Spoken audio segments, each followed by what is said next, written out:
Okay, so Tucker Carlson did a big stream the other night, his sort of memorial, podcast to Charlie Kirk, where he had, a rotating panel of guests. And before we get into what he said there, I do have to remind you all of Tucker's, at the time, very controversial appearance at the Turning Point USA conference over the summer, where he goes on this long tear about Epstein's connections to Israel.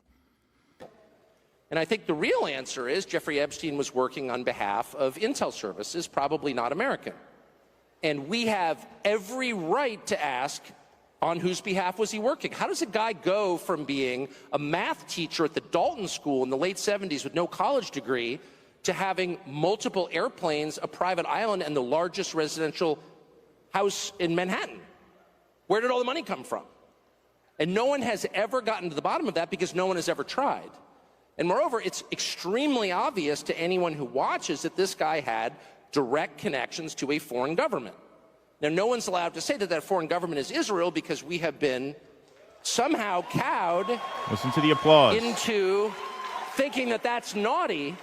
There is nothing wrong with saying that. There is nothing hateful about saying that. There's nothing anti-Semitic about saying that. There's nothing even anti-Israel about saying that. I've spent my entire life pretty much in Washington, where I knew and loved a number of people, including one very close person who worked at CIA. That has never prohibited me from saying, I think the CIA has done some horrible things, murdered a bunch of people, participated in the murder of a sitting U.S. president. It's got a whole trail of crimes. That doesn't make me a disloyal American. It doesn't make me anti-American in any sense. I was born here. My family's been here for hundreds of years. I love this country. That's why I live here. So criticizing the behavior of a government agency does not make you a hater. It makes you a free person. It makes you a citizen. You're allowed to do that because you're not a slave. You're a citizen. As you can see, that was very well received. Now, at the time, we covered this, and we were thinking, man, did he just go rogue? I mean, we may have even categorized that in our clip, whatever we did. Tucker goes rogue. Tucker goes off the reservation. Tucker lets loose. Well, this is really interesting. So one of the things he said in his sort of memorial podcast was that he actually told Charlie Kirk before making that speech that he wouldn't do that. He wouldn't talk about Epstein because he knew it would be a big problem for Charlie's donors. And apparently, according to what he's saying now, Charlie said, no, do it. I want you to do it. So let's hear from Tucker about recalling that event. Probably not going to talk about that. I'm not going to torture you. I know your donors hate this when I say that. And also Epstein was in the news, and it was clear to me that, Epstein's probably not like a Mossad agent or something, but Epstein clearly had contact with Israeli intelligence and American intelligence and French intelligence, but the only one you're not allowed to talk about is Israeli intelligence. But it seemed true to me, and I had done some work on that, and I knew a bunch of people pretty close to that story. So I thought that. And I said that to Charlie, and I said, but I'm not going to say that because I don't want to make your donors mad. I know it's just going to be like an endless flurry of text telling you to stop or you're going to lose a bunch of funding. And he looked at me, I'll never forget it, and said, go all the way. Do it. Go all the way. I said, man, a lot of things I can talk about. I don't need to talk about that. And he said, do it. So I did it. By the way, I think that conversation, he had a mic on, and so did I, probably exists somewhere on somebody's server, but that's, I think, a faithful rendition of what he said. And by the way, I'm not trying to blame him for my remarks. You can agree or disagree with those remarks, but I'm saying this only because I was shocked and sickened by the reaction of the ghoulish and really repulsive reaction of the Prime Minister of Israel, Benjamin Netanyahu, to Charlie's death. Basically made it all about him and all about his country, immediately trying to take the energy, the sadness, the grief that people felt over Charlie's murder and redirect it towards support for whatever project he's involved in. That is pretty revealing stuff. The fact that, because I think Charlie probably knew that the audience would react positively to that. Like, don't forget, like he's trying to organize people, right? You can't organize people by pulling a Taibbi and acting like this stuff just doesn't exist and talking around these things. And so he said, go ahead, do it. Charlie Kirk and Tucker Carlson both had tremendous influence, within the space. And so I think he trusted that. And the fact that Tucker says that and then links that to Netanyahu, pretty crazy stuff. Pretty crazy stuff. And then there is one more thing that just caught my eye before we went on the air. So, after Charlie's death, you have these sort of like rotating hosts. In the weeks following his death, you're gonna like sit in the host chair and host the show as a way of paying tribute. So J.D. Vance was the first one, and then you had the Daily Wire guys, which I think you have something about later on. And now apparently, this was the first I heard of this right before we went on the air. Laura Loomer says Tucker Carlson is going around telling people that he is hosting the Charlie Kirk show tomorrow. What a disgrace if that's true. Even Charlie's own pastor had to come out and refute the claims made by Tucker and Candace. Why is someone with so much money like Tucker trying to profit off of Charlie's dead body? That's why Tucker's doing this. He needs the money. Yeah, it's a big grift. Yeah, no, I'm sure he's cashing in on this. Right. Trying to profit off of Charlie's dead body. I would be very surprised if he's getting paid for the appearance. Well, I'm just talking about like even his podcast. Yeah, but the idea content, that he's profiting. Yeah, the idea that like this is for clicks, like he needs the ad revenue. Yeah. Look, we can tell you from our own much smaller experience. Once there's brand awareness of your channel in the space, appearances don't really do anything for your subscriptions because anyone from that channel who would have subscribed to you is already subscribed. Everyone's heard of Tucker Carlson. There's nobody at Turning Points who's this Tucker guy? Right. I like the cut of his jib. Exposure. I think I'll subscribe. Exactly. Yeah. No, it's not for the money. It's not for the clout. Hasn't Tucker sucked enough energy out of the country while Charlie's family is grieving? I hate Tucker Carlson. Okay, these people all make the same mistake. We're going to see the video of Netanyahu protesting too much, as Shakespeare would say.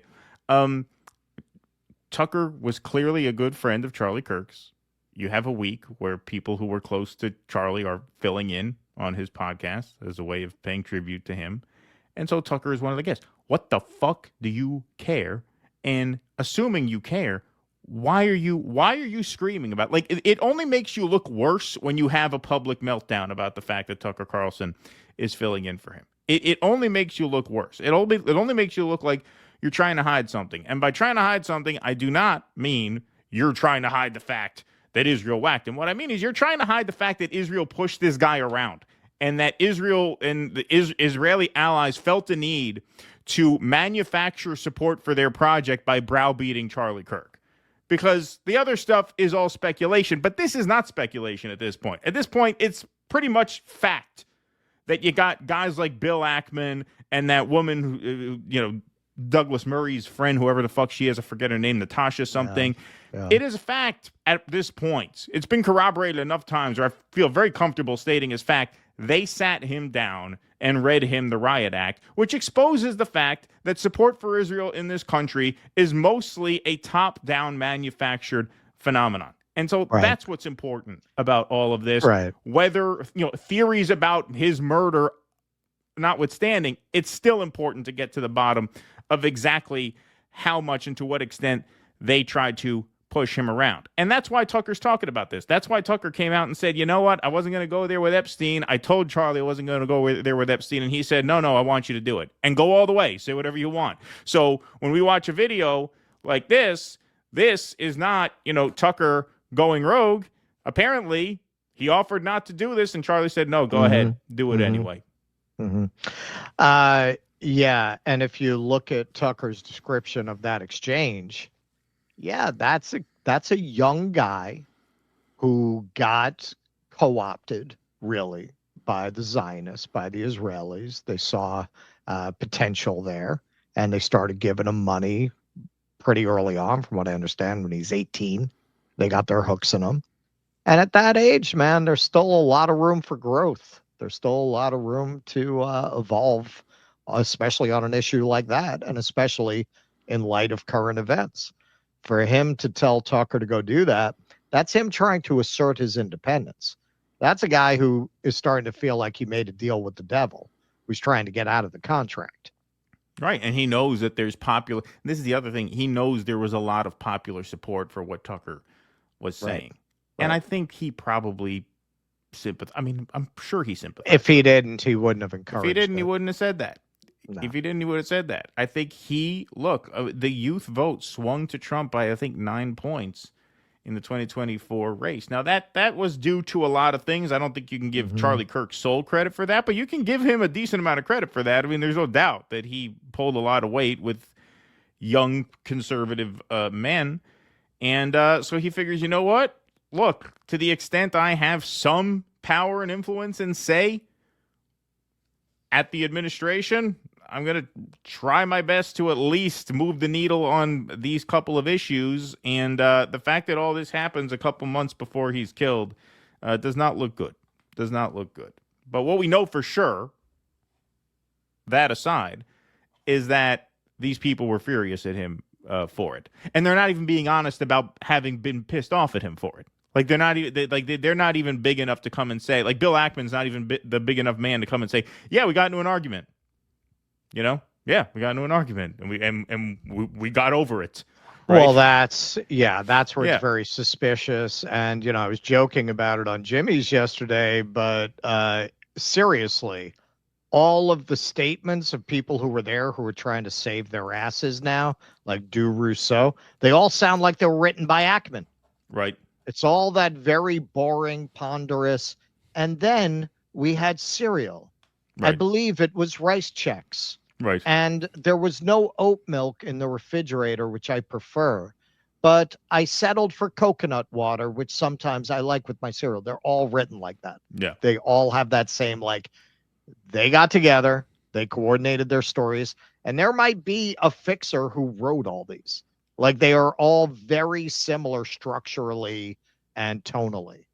Too much for it to be random.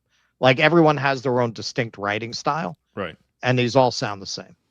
Yep. Absolutely. Please clap.